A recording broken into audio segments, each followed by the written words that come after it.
everyone. I hope this finds each of you so very well. I'm speaking to you today from my studio in West Orange, New Jersey. Absolutely delighted to have this opportunity to interview a very courageous and dynamic young woman named Rachel Engstrom, whose book titled Wife, Widow, Now What? How I Navigated the Cancer World and How You Can Too is a life changer for those facing cancer, their caregivers, and anyone else who wishes to strive for happiness and fulfillment despite tremendous hardships. Rachel will be speaking to us today from Apple Valley, Minnesota. Rachel was only 28 years old when her 35-year-old husband was diagnosed with cancer. At the time, she knew no one else going through what she was, so she had to research and dig deep to find the resources that adequately met her needs regarding diagnosis and treatment decisions, time off from work, disability, navigating insurance, finding support groups, and locating resources to provide additional funding. It was through all this and more that Rachel became a resource who could connect friends, family members, and others to those cancer resources as well. Becoming a cancer wife, then a young widow, transformed Rachel's life in countless ways. She learned by trial and error how to care less about plans, let the chips fall where they may, and live in the moment. Her husband felt supported. She took care of household chores. She showed up at work. She learned to take care of her own needs, and she strove to survive each challenging day. What a gal.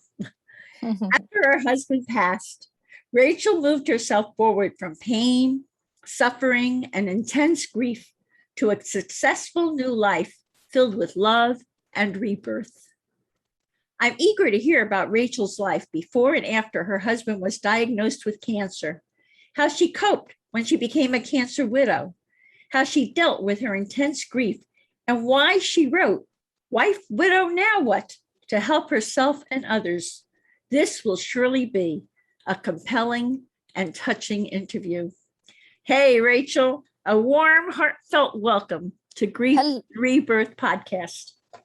Thank you. Thank you for having me here today, Irene. Oh, it's like so my pleasure, truly. Let's begin our interview with this question. Please tell us about your life and career before you met your husband, your courtship and marriage, and how you reacted when you found out that your husband had cancer. Yeah, so I moved to Minnesota in the fall of 2000, so it'll be 21 years now. Seems crazy. As a bright-eyed, bushy-tailed, as my mother would say, 18-year-old from a smallish town. To me, 40,000 was small. In Michigan, not knowing one person. And I moved here, got my bachelor's degree in anthropology, cultural anthropology, and went to the University of Minnesota, fell in love with the cities. We call them the cities because Minneapolis and St. Paul are adjoining. I had this plan in life, I was going to live, I don't know where I thought the money would come from, but I was going to live here for college and then travel there and here and there. And I ended up just falling in love and staying here. And I've been here the whole time. And sophomore year, first semester, I went to a party of a friend of mine that was having someone I knew from the dorm. She was having a party with, for her boyfriend, and her boyfriend worked with this older guy. Older meaning I was 19 and he was about to be 26. And, my life as I knew it was studying, sleeping, hanging out with friends on the weekends, doing things with that. So it was very nice and easy to fold into the mix. This guy, I actually had a friend that ended up turning out to be a little bit of a psycho. So he was really nice. She was very threatened by my relationship with him. So it was very nice to have this very kind person who wanted to spend time with me when I had, no family or anything here. And we just hit it off. We became the best of friends. And when I was 22 in the spring of 2004, I graduated with my bachelor's degree. And then we got married the following August.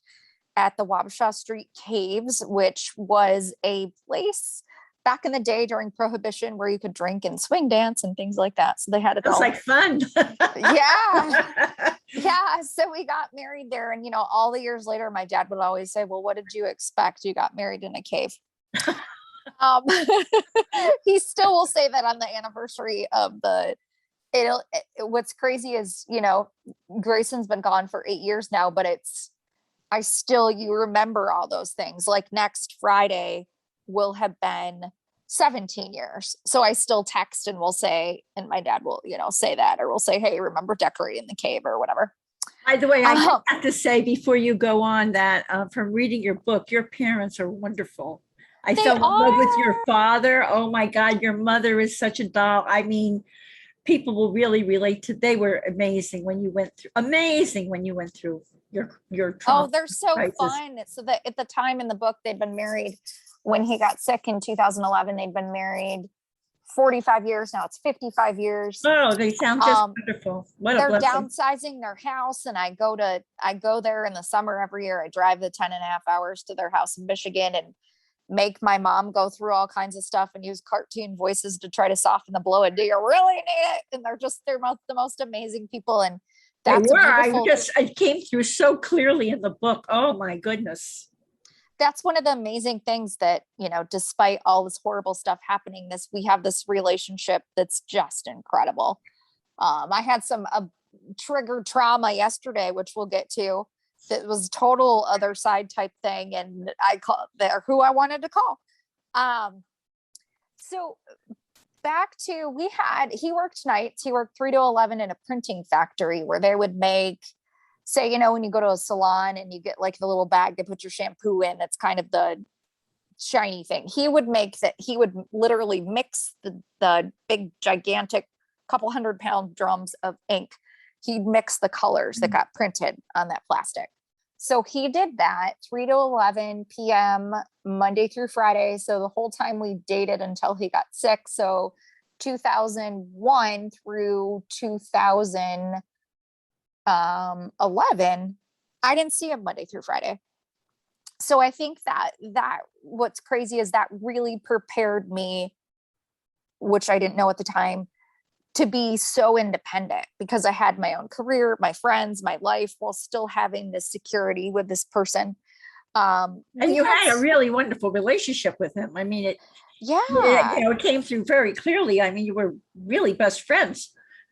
Yeah. And I mean, there were stupid growing pains in my 20s and different things. And, it was cool because I got to figure out who I really was as an adult. And, he kind of helped, I hate saying usher me into it, but when all those things and insecurities and you don't know, and you're figuring out money and falling on your face and all those types of things, I definitely was one of my only friends, to get married at 22 and things like that.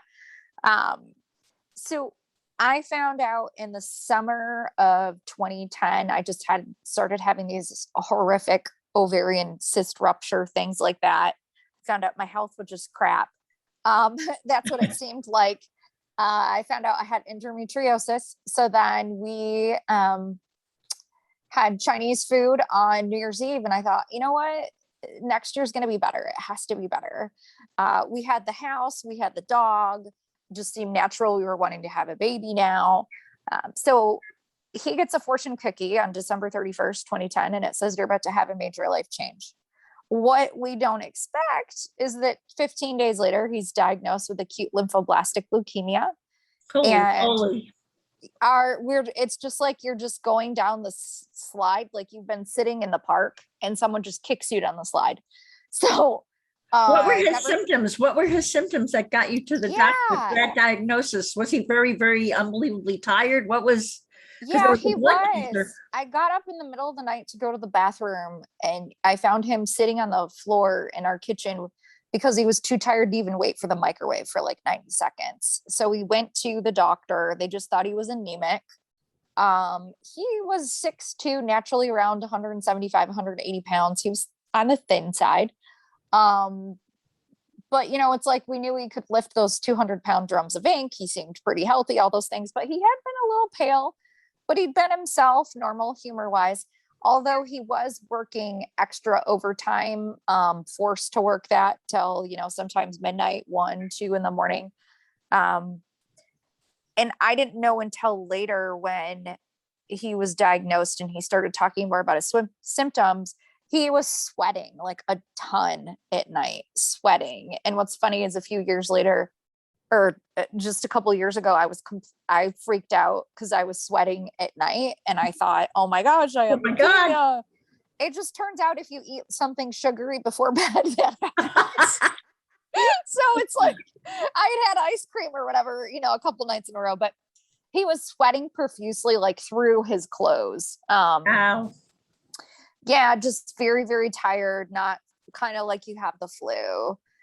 So after a lot of tests and then a bone marrow biopsy, they were able to confirm, yes, in fact, this is what you have. He was misdiagnosed with something and we thought, okay, this is kind of crappy, but we'll deal with it. And then they called and said, no, you have, we need you to come in for this test. And kind of just, I knew in that instant that he had cancer.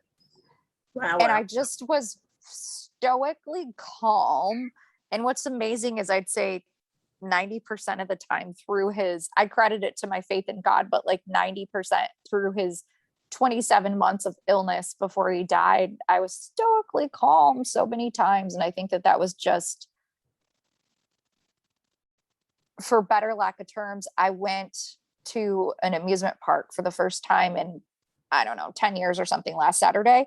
And when you're like buckled in and you're starting to go up and you're like, oh crap, what did I sign up for? All you can really do is just ride the ride. You're there. So I was riding the ride and that's how I was living. And I really took it head on. I don't know if it's because I was 28. I'm 39 now. I'm not old by any means, but like, I think it was just, and you read it, I was very simply like, okay, well, I'm going to go get a heated blanket. I'm going to get the cot. I'm going to sleep here. I'm going to bring stuff into the hospital room. I just very quickly adapted because it was like, kind of like, it's go time. This is what we need to do. This is what we're going to do.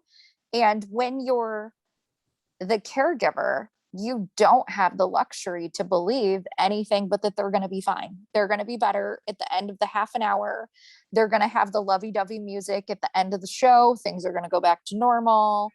So I basically was just very calm and I was thinking, oh crap, I don't want him to die. I don't want him to die. And then figuring out, how to navigate the world of all of that with the resources, which I'll talk about, but it was more of, all right, this is our new norm. I can't change it. So I better buckle up. You must have gotten depressed sometimes and overwhelmed sometimes, because I know that music became a lighthouse in the storm for you. So what was that about? Did you really? Yeah, I think music has always been such a huge key thing for me. I can remember my sister for her 5th birthday party. I was 3, her having like 15 friends over and a big poster of Michael Jackson on the front window and it's all dancing in the front yard. And it's like, I am the oldest of 4. So I didn't grow up with the Wiggles or Raffi or whatever. It was Michael Jackson and Prince and all those things. So it's just been inherently such a calming thing. And that was such a big part of my life with Grayson. We would go to concerts, we would listen to music at home. So depending on traffic, the 20 to 30 minute drive to and from the hospital, that was time when I wasn't talking to someone, detoxing on the phone to a family or friend or whatever. That was just time that allowed me to zone out, just to hear it, zone out, and just be. Because it was like, you're more focused on the lyrics, you're more focused on it's like, so he was diagnosed in January of 2011, and it's like, when you're driving around and it's so cold and it's sometimes -10 in the winter, music almost makes the air crisper, that your surroundings come in more and it envelopes you, especially if you're turning it up louder and you're the only one in the car, but it envelopes you in a comfort that you're not going to get from humans, that you can't get anywhere else. It's going to be there. And especially listening to my boyfriend, Bruce Springsteen,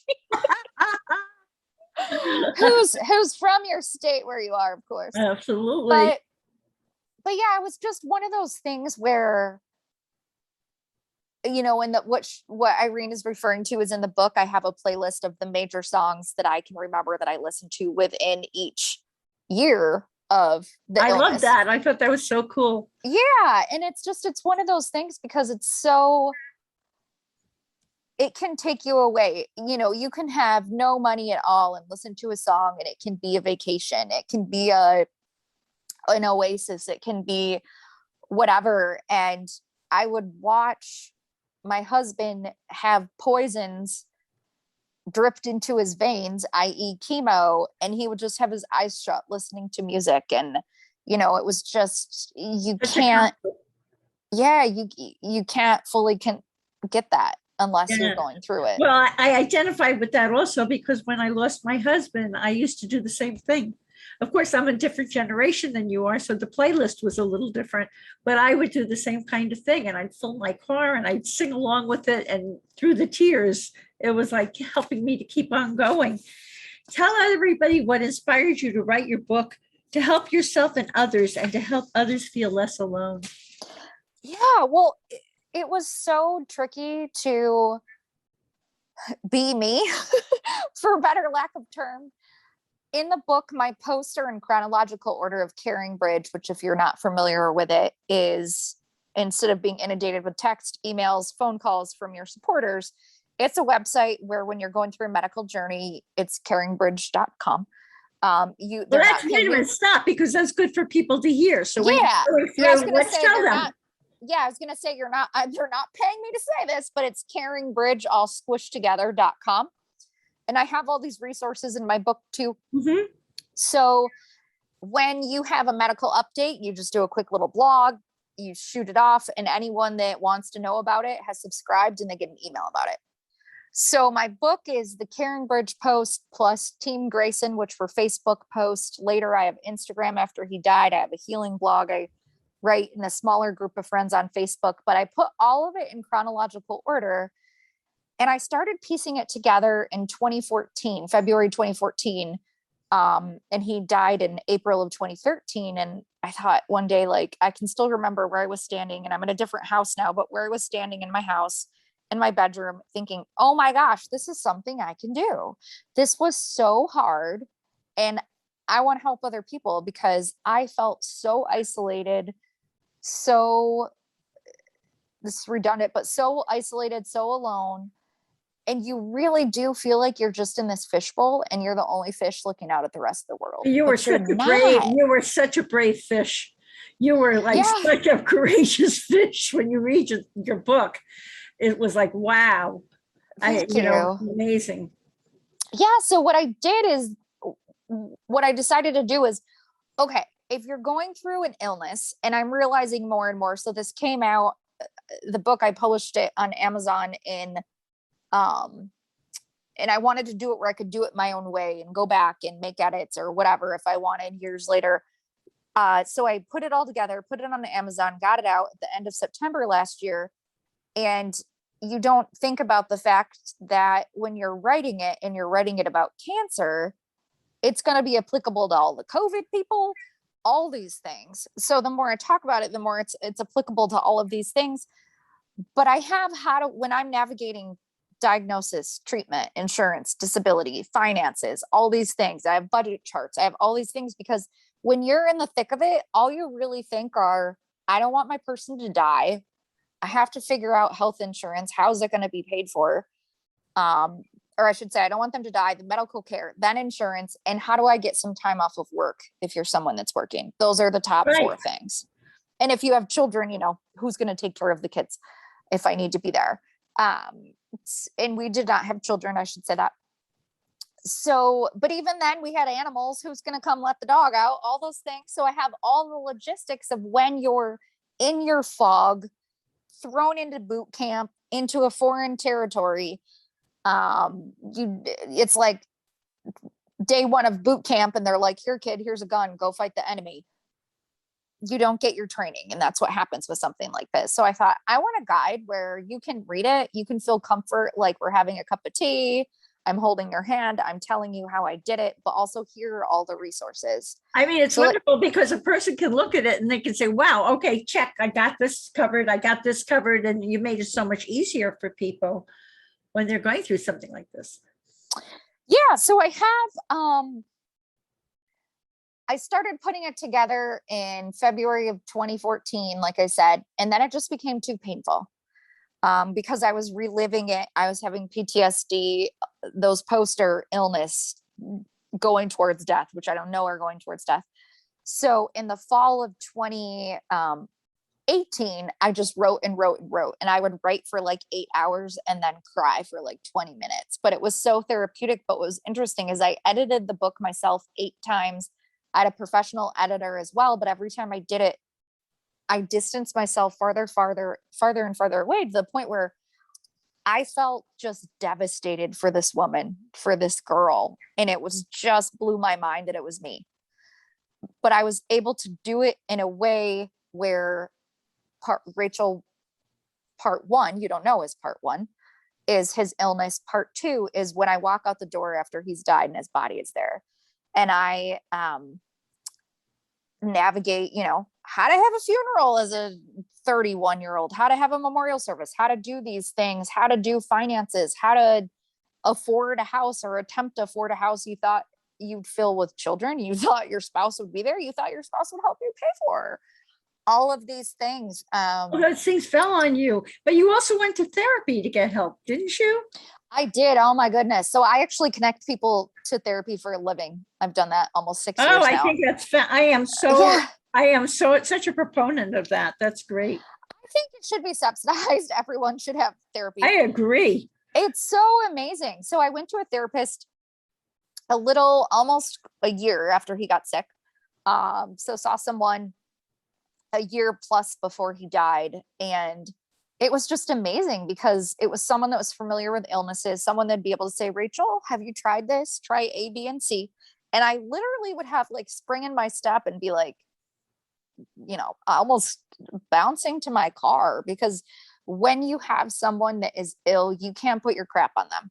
You have to kind of suck it up, keep it inside, have your other external person. And not that he didn't know anything, but as you read, there's lots of times where they're out of it. They're doped up. They're out of it. He's doped up. He's reacting. He's got all kinds of chemicals in him and every other drugs in him. And you're not going to get the. And what are you going to lay that on him for? He's fighting for his life. Yeah, and even my parents, there was so much that didn't even need to be talked about because we were both viewing it and we were all just surviving. So for the listeners, my parents who were retired and older, like I said, my mom was 65, my dad was 72. Now they're 75 and 82. And God love them. They're just amazing. And my dad's like He-Man. My mom, when I was there a few weeks ago, I called him old. She's like, he's not old. And I'm like, he's like 65, but he's 82, Mom. He's old. They were just the most amazing people. And they came and took shifts because he was in the hospital for 5 weeks. And then when he came home, I told you he weighed 175, 180 pounds. He weighed 145. He was tiny. I was just so scared he was going to break himself. But if he got a fever, anything, he'd have to go in the hospital right away. But he was in this clinical trial here at the University of Minnesota Hospital. And he had chemo 5 times a week for like 3 months, then 3 times a week for 2 months. So I wouldn't have been able to handle any of that. And what's hilarious is you think like, oh my gosh, I'm 28. I don't want my dad to fold my laundry and fold my underwear. I don't want my mom to be like all up in my business, but it ended up being incredible. It was wonderful. And I didn't even realize till years later, I knew it, but like how much they sacrificed by not even being together for weeks or months or, all these things. And they say, oh, we would have done it for any of our children and their spouses. And I'm like, yeah, I know, but I'm the baby and I really needed you. And thank you. God, they were amazing. I mean, like here you're going through this intense grieving and going through this heartache. So you're getting support from the outside, but you also had that amazing familial support from, your folks. Yeah. It's so important. You're just living day to day. You're living like when you're driving somewhere and you snap back into focus and you realize you haven't been focusing completely. And you're like, oh my gosh, thanks God for keeping me on the road. I'm not dead. I could have crashed we all have that happen. that's what it's like. You're living on autopilot. You're just on this merry-go-round you can't get off of. So seeing a therapist, having someone to talk to, I have tricky stuff in my life now, all these years later. I just think it's great to be able to have someone that can give you suggestions, because it doesn't matter whether you're a therapist yourself or how much you know. I'm my master's in social work. It doesn't matter how much I know and how much I can help other people. You still need someone on the outside that can say, I can see through the windows of your house, even though they're dirty. I can see that you need to fix, A, B, and C to get to the root of what you're talking about. Right. So yeah, I think having someone to talk to, definitely, that's not friend or family that knows nothing, because what's so beneficial about that is they're your person. They're in your corner and they're going based off what you're telling them, not anyone else. We have so many relationships and things in our life that are swayed by external factors, whether it's people or whatnot. And it's just so important to have this person that's yours. That's right. And not only that, she's a safe, it was a she or a he? Mhm. She's a safe place to vent. You don't want to like your folks are doing all this stuff for you, but you don't want to lay that much on them, right? So you were able to let it fly when you saw her. Therapy, and I find it to be invaluable. There's also an organization you talked about in the book called 7 Cups of Tea. Could you tell us about that? Yeah. I know of it. I've never used it myself, but I know of it. It's really cool. So it's an online website for counseling. There's so much more of that due to COVID, but it's one of those telehealth type things where you can be connected with a counselor anytime, 24/7. You can do it free for like a certain amount of time. They also have a sliding scale. So if you wanted to be regularly connected with someone, but it's just really neat to have a resource. So many people, unfortunately, still don't have insurance and different things like that. But it's a website. You can just go on there and you can sign up and you can talk to someone, and there's qualified people that can give you resources and help you out. That's wonderful. So now you're, unfortunately, Grayson passes, and now you were filled with fears, but also excitement about moving forward in your life. Do you want to talk about that? I mean, talk about conflicted. Woohoo! Yeah, it was kind of like I remember literally like waking up, clapping my hands in bed and getting up and saying, let the healing begin. Because it was like, well, crap, but not that weird. Like, what am I going to do now? And it's, it's like I walk down the street, because it's just it's like my house, another house, then the end of the block, then the street, then 2 more houses, and there's our church. So I walk down there and I know that I have to do this memorial service, and I walk in and there's like the gold lame couch, and you'd think that, Gladys and Gerald or whoever have sat there to plan their memorial services, and it just over the decades, and it just hits me like I'm a WIDOW. What am I going to do? So it was just kind of a domino effect of figuring out how to navigate everything, figuring out, I had a beautiful ceremony. Everyone wore bright colors. I played the music I wanted in my wedding, or excuse me, my funeral. It was very bizarre because it was like a wedding where you're going down the aisle, people are looking at you, it's just all of these things. So once all that was done, the pomp and circumstance of that, I just slept. I slept and slept and slept. I went to, which I know was one of your questions. I went to Alaska. Yeah, that was very cool. Yeah, I went for 17 days, and I always said, tell me what you will. I've seen the Titanic. I will not go on a cruise, but I also didn't think I'd be. How brave! You went all by yourself. Yeah, and what was really cool is when the boat was about to take off, I started crying and said, "Show me you're here. Show me a sign." And an eagle, kid you not, like swooped down, turned its head, looked me in the eye, and flew away. And I was like, okay, I know you're here. But it was one of those things that was amazing, because when you have something this catastrophic happen, you see glaciers and mountains and God's beauty and all these things. And it really just snaps into focus that you're the size of a pea. There are gazillion people on this planet. 1,000,000 and million and million of them have probably been somewhat near to the same thing that you have. And you're going to be okay, because they've been okay. it's common. It's not maybe common among the people that you know, but it does happen, and you're going to be okay. And what was a trip about this trip was that there were so many things I was like, man, I wish he was here. He would have enjoyed this. He would have seen it.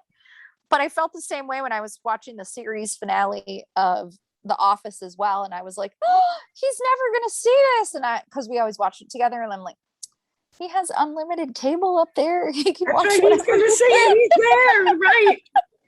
Yeah. So, Did I just lose you? no, I'm here. I Are you had a okay? call come in my iPad. I'm sorry. Okay. So then, it was just a summer of navigating, having horrific pain, horrific pelvic pain, barely being able to walk.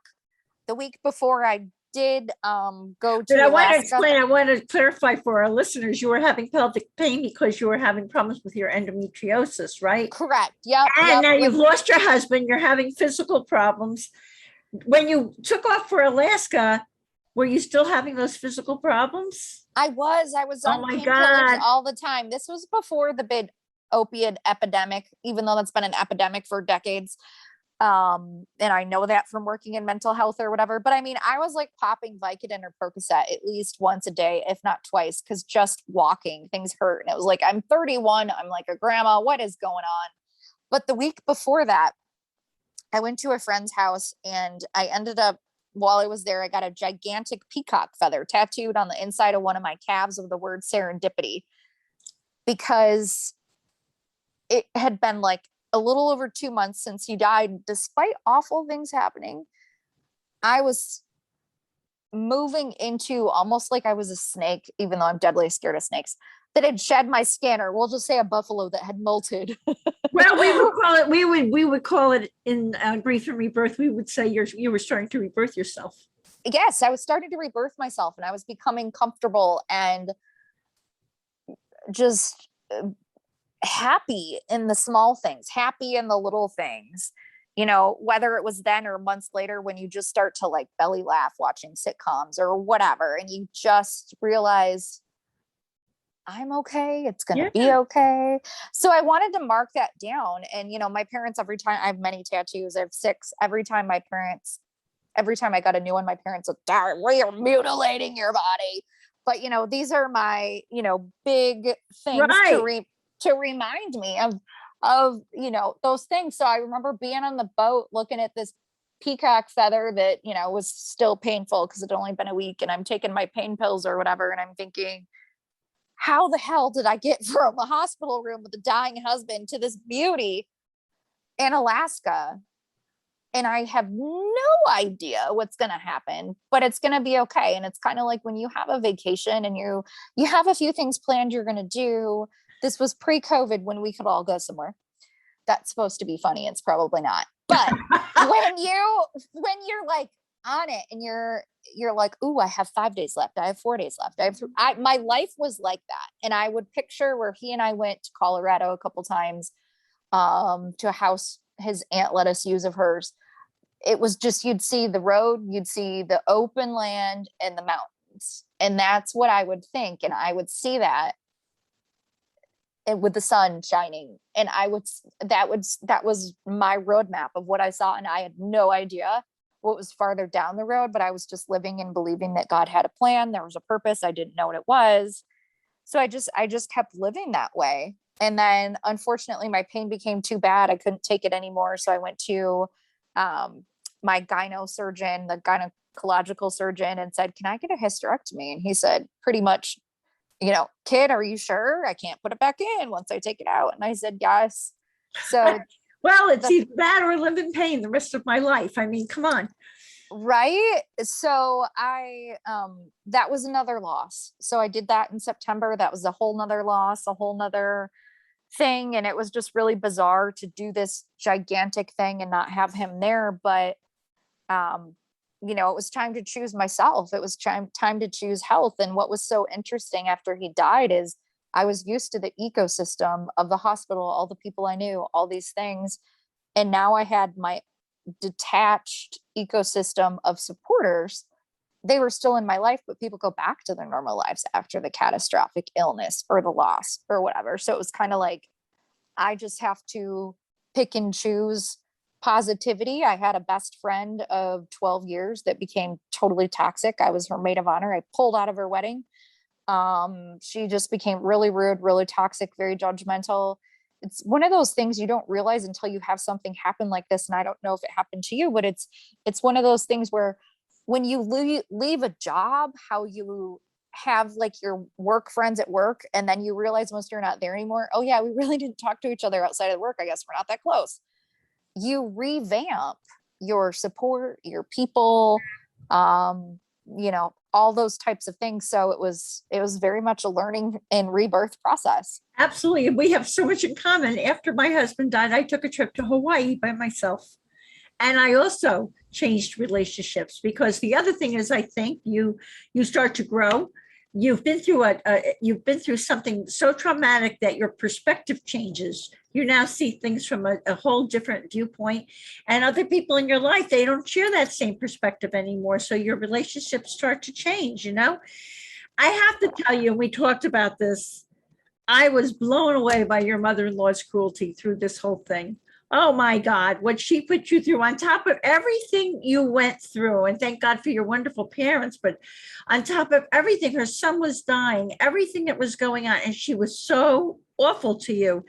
But you did have a silver lining, because navigating that extremely toxic relationship prepared you for another challenge that would appear later in your life. So I hate to have you revisit this, but please tell our Grief and Rebirth podcast audience about your delightful mother-in-law and how the lessons you learned while dealing with her eventually helped you with another toxic relationship you encountered later on. And that's what happens. These things build on each other. These are our lessons. They really do. And you're like, aha, God, not funny, but funny. Right. So I think it wouldn't have mattered who he married. His mom wouldn't have liked. She was almost creepy to the point of like, you can't make those kind of decisions. Your mom, not wife, or would try to do things. I remember when we were dating, she came over and we were early on married. And, she came over and we had like rearranged furniture and some lights, cause his birthday was on Halloween, and they came over the next day and she's like, wow, with this lamp in here, it actually looks civilized. Like, she was just cruel, just awful. And she would be super manipulative and rude behind his back. And then we would fight the hour and a half on the way home in the car, because I'd talk about it. And his dad had died when he was a teen. So you really don't want to believe that your other parent's awful. No one wants to believe that their parent's awful. And then years later, she was rude to both of us. So he experienced it. Oh, wow. But while he was sick? A little bit before, but yeah, both. Wow. But it's, I stole her baby when I, was in my early 20s, and because I met him when I was 19. He died 2 days after I turned 31. But it's like, I had dyed my hair black, blue, black, pink, purple, all these colors. I had pierced my nose. I had pierced my eyebrow. Oh my gosh, I didn't eat meat. What am I going to feed you? What am I going to do? Then later I had tattoos. It was just, all these things were not in her wheelhouse of acceptability. And because she couldn't control that, she would just lash out and she was rude. But it was all passive aggressive behavior. And I didn't understand the term at the time. I didn't know narcissist. I didn't know about narcissist. I didn't know about all those types of things. I knew what it was, and I knew that it wasn't right, but I didn't know the term. And all these years later, so I struggled quite a bit to date. When you're a widow, it's really hard, widow or widower, because you, in most situations, I would think, you don't have, I just want to back up and say, I feel like I was able to be positive and move on because I was so loved, and I loved so much. I know it's very difficult with a lot of people, whether it's a parent or significant other or spouse that might not have had a good relationship. I also was allowed the beauty of seeing his, as awful as it was, his body fall apart. It wasn't a car wreck like yours or something. it made sense to me. You had So though, time. In a way, you had time. Like mine was very sudden, and it was a shock yeah, where you really had time to assimilate what was going on. And you were in therapy the whole time. You were processing it. yeah. And I, until 5 days before he died, when I was told I'm sorry, I literally didn't think he was going to die because I thought we're young, we're invincible, you know, it's going to be fine. But I dated and it wasn't working and it wasn't working. And I had my house on the market and it didn't sell and all these things. And then I get a new job and lo and behold, the guy in the cube next to me, 11 years older, is the guy that as of this fall, I will have been married to for 5 years.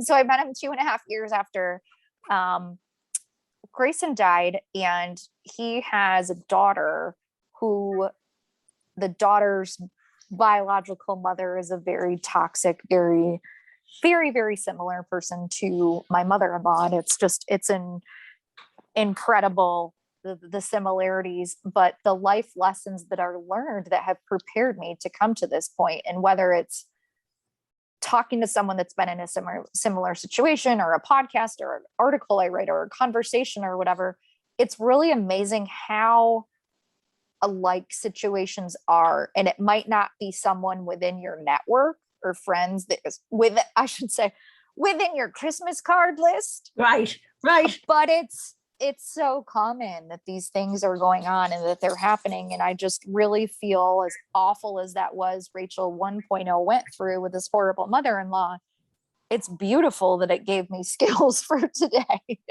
Absolutely. You know what you learn when you're dealing with people like that? I mean, this has happened to me too. You don't take it personally anymore. You see it that that's their problem. That's who they are. Like while they're busy lobbing their grenades at you, it's really, it's their stuff. It's really It got not about to the you. point. It got to the point where his mom, where it was just, and I feel like that was a lot of maturity for me in my 20s to be able to I say, think so too. to be able to say, like, that's unfortunate that this is what she's like. And Right. I used You to be didn't like, personalize it, which is amazing. I was noticing that in the book. You didn't become I did do a point, but then it was like, when he was sick, it's like, nobody F's with my baby, you know, where you're lifting the car off the child or whatever. It's just, it's not acceptable. And his stepdad, the husband of the mom, equally just, you know, I remember there was one time where he sneezed into his hands and we were all in the ICU. One of the 2 times that Grayson was in the ICU, and I handed him the bottle of hand sanitizer, and it was like my mom on one side, then me, then Victoria, the mother-in-law, and then the stepdad on the other side. And I handed her the hand sanitizer, and the mom handed it to the husband, and he hit it out of her hand and it flew across the room.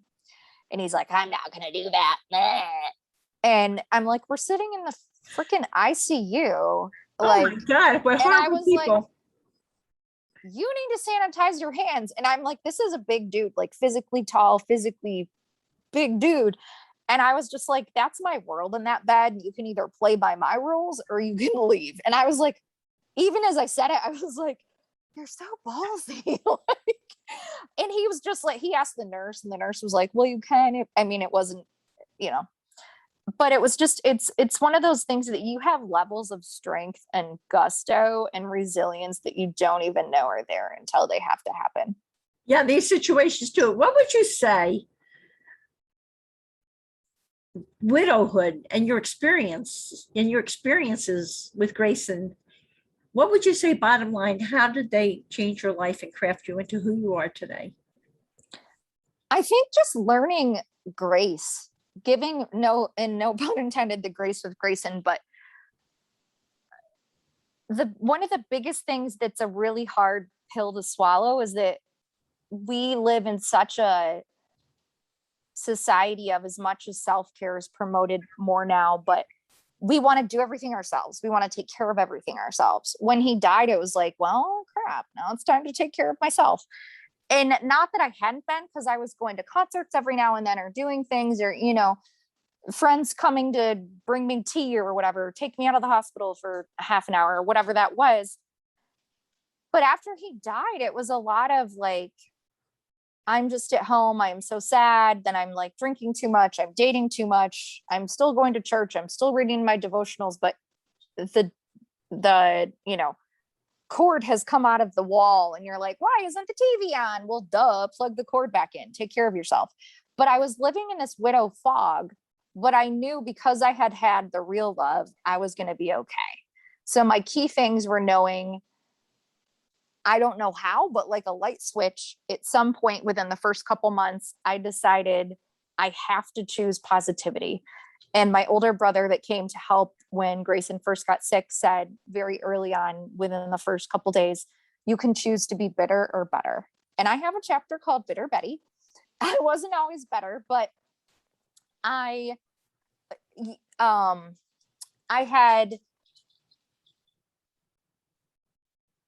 pausing because I feel like you asked this, but we talked about it before. So one of the things that I have to tell you, I love what your brother said to you. You can choose right? to be bitter or better. That's a bottom line for so many people. We all have choice. We do. We all have a choice. And one of the things I think you're going to ask me, so I'm just going to say now is, so the Leukemia Lymphoma Society has a training program called Team in Training where you pick an event, you can start, there are athletes, but you can start from scratch. So I started from scratch and I'm sorry, my dog is being obnoxious. You can read about her in the book, Greta. I'm sure there are many people listening to us who have their dogs and their cats all around. So I walked in the cold from January till June and then in the heat, practicing one night a week and then Wednesday nights and Saturday mornings. And I walked and trained while I raised money for blood cancer alongside people that had lost others. No one that I was with had lost a spouse, but they had lost others. They listened, they were there. So I did a half marathon in Minneapolis in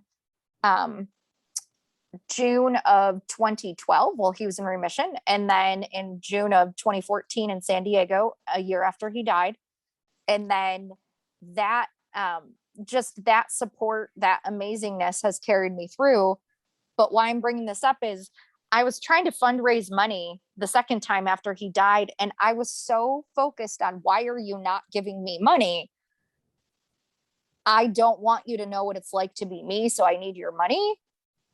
That I was less, oh my gosh, they have cutting edge research. They have treatment protocols that are used for other forms of cancer now, because every 3 minutes someone's diagnosed with blood cancer. It's the number one childhood form of cancer. It's terrible. Let's say that again because people don't know that. Yeah, it's the number minutes, one.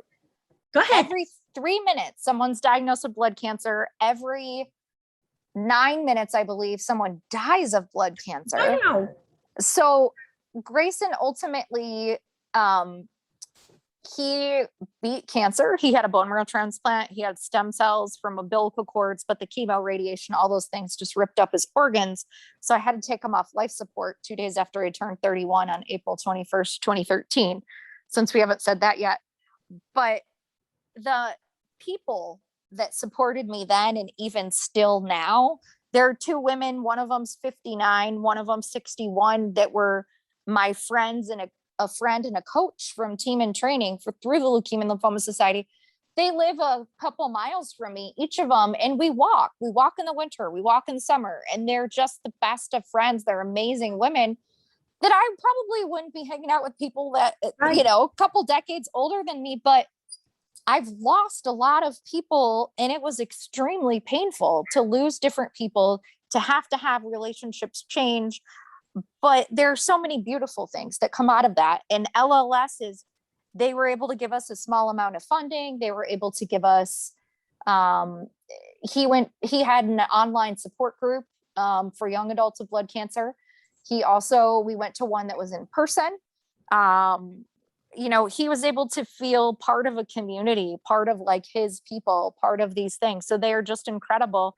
And over a 10-week period, this past spring, 2021, from March to May, with a few friends behind me, I raised $51,000 for research for LLS. And I'm which means I had to get 50,000, and I bawled my eyes out during the virtual final gala because I reached that 50,000 mark, and I get a grant in his name that I put towards a specific kind of lymphoma. I know someone that has, that's not well researched. So he did extra bone marrow biopsies. He did extra spinal taps. He donated his body to the University of Minnesota, and I'm just helping his legacy live on. And it's so cool. But I was so bitter that even when I'm raising funds, it's 8 years later. And even when I'm raising funds this past spring, I'm like, you just posted a picture of the like $800 bouncy house you got your kid for the summer. I know you can give me $20. You still have these bitter type thoughts. Absolutely.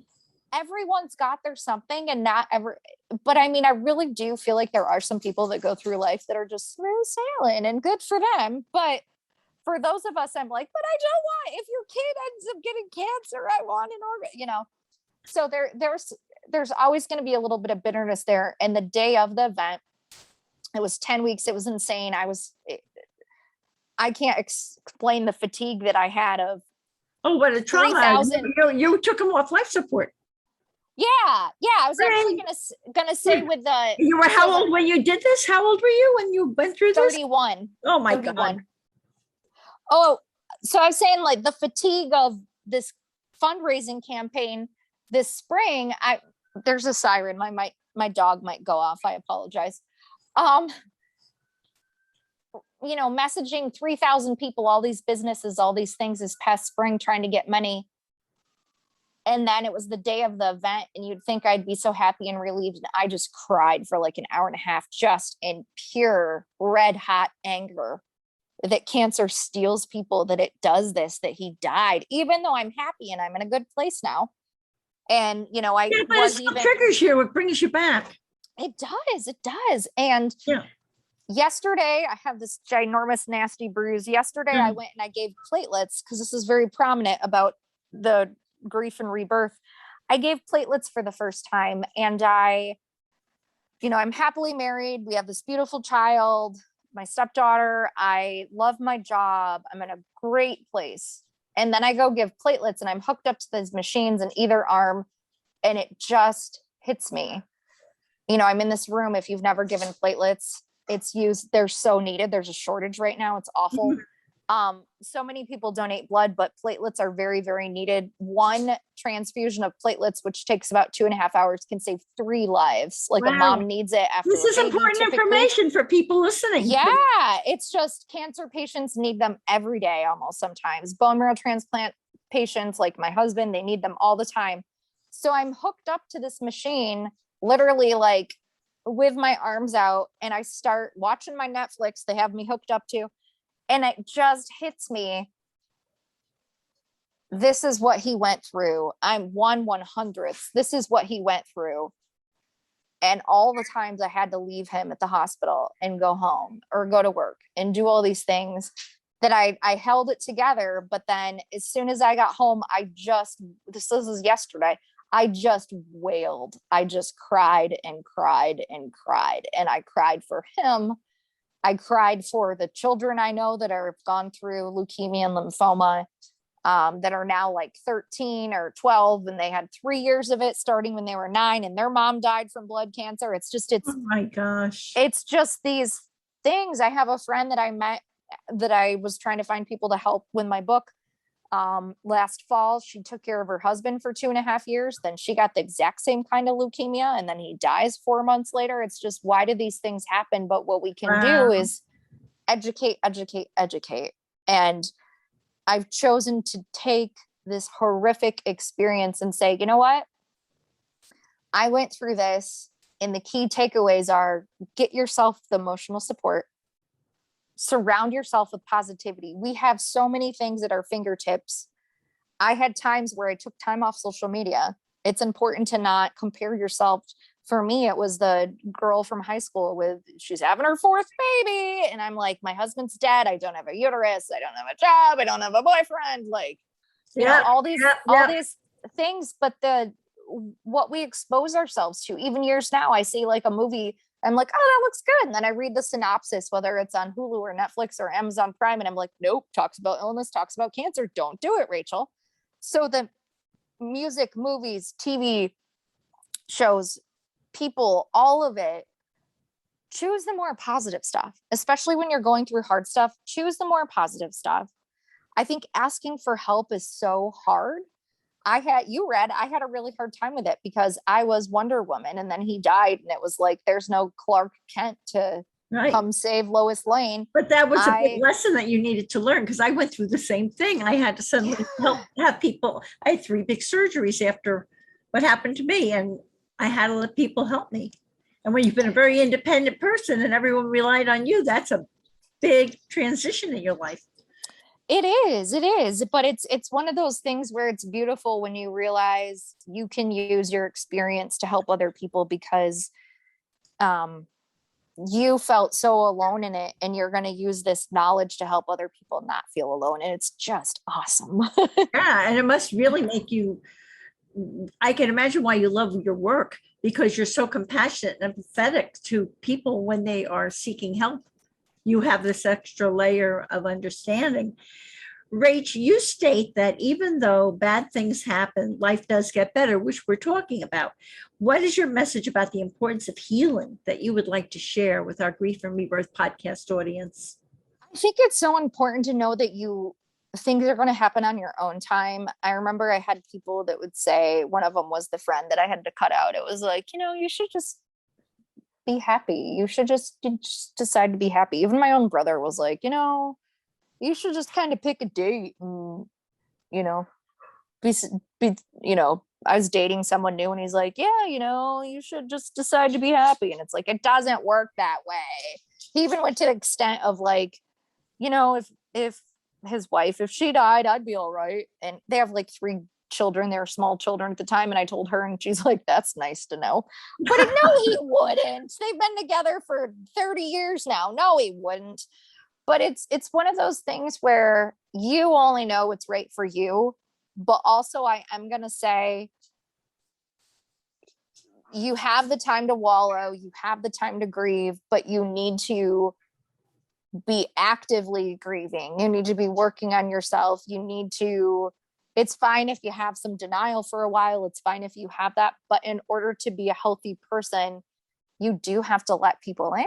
You have to ask for support. And you need to know that, like we had said, you're really not alone in it. But, there's someone that I know that her husband died a few months before mine. And now it's 8 years later, and she's still so, in my opinion, God love her, but she's still, I feel like that's the Southern, bless her heart. Greta, stop. I'm sorry. It's nice out. She wants to go outside.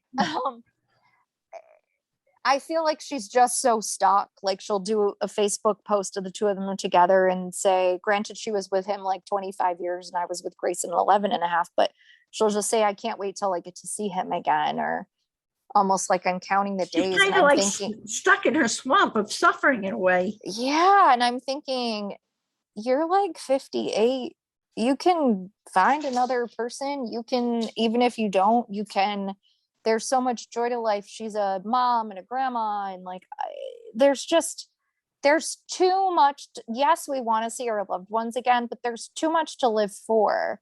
There's too much, whether it's the person in the checkout line or at the doctor's office or at the DMV or wherever you are, there's somebody that's going to need you at some point, probably a stranger, like I'm talking about, to say, I'm so sorry, I've been there, that you say that to them and you mean it, because it's incredible. It's so incredible. The fact that I was able to be with him as he died. There are so many freak accidents, people that come back from war, people that I'm starting to reach out to, like veteran organizations and things, because that's such a population where it's just awful, whether there's the PTSD and people take their lives afterwards, or, they die during war, all these different things. We all have different ways of how death affects us, but we all have to deal with it, and we all, to an extent, to a point, have to suck it up. And it's not fair and it's not pretty, but more than likely, just like people used to put it all on the line and go and pan for gold in the Yukon days in Alaska, and I mean, they didn't have their anoraks and nice jackets. They had their little blazers and going up there. Bye, Marge. I might see you, I might not. But we're going through the same things, and we're getting gold nuggets we don't even know that we're getting. It doesn't make it more fair or better or easier, but more than likely the awful, ugly stuff you're going through is really going to help yourself and other people later. It blows my mind that I went from this widow that I call licking the bottom of the barrel of having super low self-worth, self-esteem because this guy wasn't liking me and da-da-da-da-da. And I'd been like a happy working wife on a board, a local aging board, and, doing all these things to like, oh my gosh, did he text me? And I'm trying to have all these jobs. And it's just like, no, take control of who you are. And I give myself so much grace in that experience of knowing those were my widow years. I was in a fog. I was going you kept healing. You kept moving forward in your way. Yeah, I did. And you're talking to your person, you're healing, you're moving forward. You really, I love the chapter when things started working out for you after you went through all those struggles. Yeah. And it was one of those things where I kept believing things were going to be okay. God had a plan. I wanted the blueprints. I was not allowed to see them. But I think it's really important to give yourself the space and the time. It might take 6 months. It might take a year. It might take 3. But know that it really does, I can't guarantee that, but it really does get better. And there are so many people like Irene, like me, that want to help you, that want to say, we did it and we're okay. And it is ugly. And some days are ugly. Some days are beautiful. And in my book, I'm really gritty and real. Like one day I'll be like, oh my gosh, today's great. I almost feel like today's wonderful. Oh my gosh. I went to the mall. Not really, but I feel like that's how cheery I was. I get that. Sure. And then the next day I'm like, I can't stop crying. But that's really what grief is like that. Grief is like it's a roller coaster. And once that bar locks you down and you go up the tracks, like it or not, but you know what? Ride the roller coaster, submit to it. I know that, like I said with the shows, even though I'm in really happy in a good place, I know that if I were to, I'm 8 years out now. I know you're way more than me, Irene, but I don't often look at pictures of him, and it's not because I can't, it's because it's weird for my head to try to format that, to try to, oh yeah, I do remember you. And it's hard because it makes me almost feel guilty. Like I should remember more, but it's my health moving forward, moving through the motions. When it's his birthday or anniversary, different things, I'll do a post on social media of this is, this would have been our 17th wedding anniversary, like I will next week. And I think it's really important to honor those things, but it's really important to honor that I've succeeded. I'm making it. I'm doing all those things. I talk about in the book how, how to revamp birthdays, anniversaries, holidays. Your book is wonderful for all that. Absolutely. Thank you. It's just, you have to figure out, you know what, I'm going to put on my bigger girl or boy pants now. And I'm going to say, they're not here and this effing sucks and it is not fair, but I'm here and I have to do something about it. And some of them might be great holidays. Some of them might not. But it doesn't matter. What matters is that you're trying, you're doing the effort and you're trying, and you will really surprise yourself the layers of strength that you have. And I think that you will be quite pleasantly surprised at what life brings you. So now with all of this, everyone wants to buy your book. Wife, Widow, Now What? How I Navigated the Cancer World and How You Can Too. Where can they find your book and how can people connect with you, Rachel? Yeah. So like I said, I initially wrote it for cancer. It's, it's my version of Eat, Pray, Love. It's my version of how life throws you a grenade and you go from A to Z, back up to A and all these things. And I think it's a good read for anybody. I think it's really important if you're like, hey, my neighbor might be going through something. I don't know how to support them and their sister-in-law is sick and they don't know what to give them the book, absolutely all those things. So you can find it. It's exclusively on Amazon. I am just starting a Wife, Widow, Now What page. It will probably take me a few weeks to get up, wifewidownowwhat.com. But you can find Wife Widow Now on Instagram and Facebook and ask me Let's say it questions or slower so whatever they you really like. get it. Yeah. wifewidowNowWhat.com, right? Yep, that's what it will be. Yep. But for now, you can find me Wife Widow Now What on Facebook and Instagram. Okay. And I have different articles I write with different perspectives of that I've written for blogs and things for different organizations on ways to look at your grief, ways to think about your grief, ways to equip yourself with the skills and the tools and, things like that. So I have all those posted as well. And of all people in this universe, Miss Rachel, what is your tip for finding joy in life? I think one of the greatest gifts that we have, well, two of them. One of them is the human connection. I have alarms that go off on my phone, and sometimes I don't adhere to all of them right away. And it might be snoozed or it might be the next time it does a week later, but I have alarms set to check in with people. I think that it's really important. The human connection it's free. It doesn't cost us anything. You can send someone a text. I'm thinking about you. One of my biggest supporters, amazing friends, was close friends with my husband, the one that deemed me a unicorn. I sent her a text today, and it was one like where you do I and then send, L and then send, and I wrote, I love you. And she just wrote back LOL, but I'm like, you know what? She just felt a little bit of love this morning randomly. She's taking care of her 3 kids underneath 6. Somebody needs that. But it's one of those things, just if you know someone's going through a hard time or whatever, just shoot them a text, just let them know. Go get them because groceries. that brings you joy, right? When you do that. It does, because the things that I wasn't good at asking, wasn't good at doing, all these things I discuss in there, how to help yourself, how to help other people. I think the greatest thing that brings me joy is laughter. I am watching Cheers for the nth time, and Cliff Clavin and Carla and Sam Malone. Oh my goodness. And Norm Peterson, they bring me so much joy. I think it's so amazing that we have access to these things. And it's funny to explain to my 10-year-old, if you missed it when I was little, if you missed it, you missed it. It didn't come on again. But just being able to belly laugh, to have something on even in the background.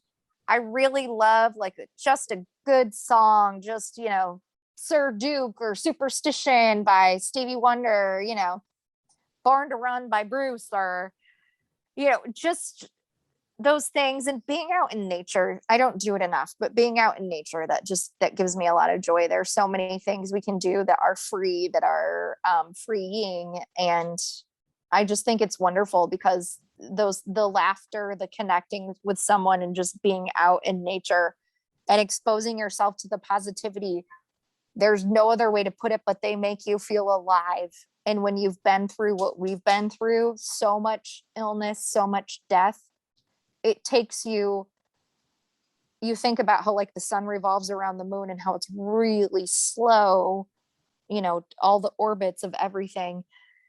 It takes us time to craft that, and we're revolving, but we can revolve and pick the positive things that we want along the way. And when you do that, life just is more joyful. That's beautiful.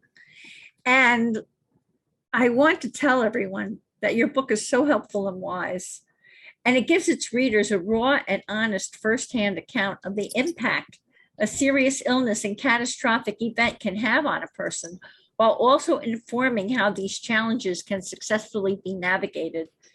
I especially love and respect, Rachel, how you journeyed through all your daunting challenges towards love and rebirth by continually choosing to strive for happiness and fulfillment with positivity and gratitude. I think that's one of the most wonderful messages that comes from your book. So I want to thank you from my heart for this compelling and touching interview that's likely going to inspire many others. And here's a reminder, everyone, that you can see the show notes and all Grief and Rebirth podcast episodes on ireneweinberg.com. And make sure to follow us and like us on social at Irene S. Weinberg on Instagram, Facebook, Twitter, and YouTube. As I like to say, to be continued, many blessings, and bye for now.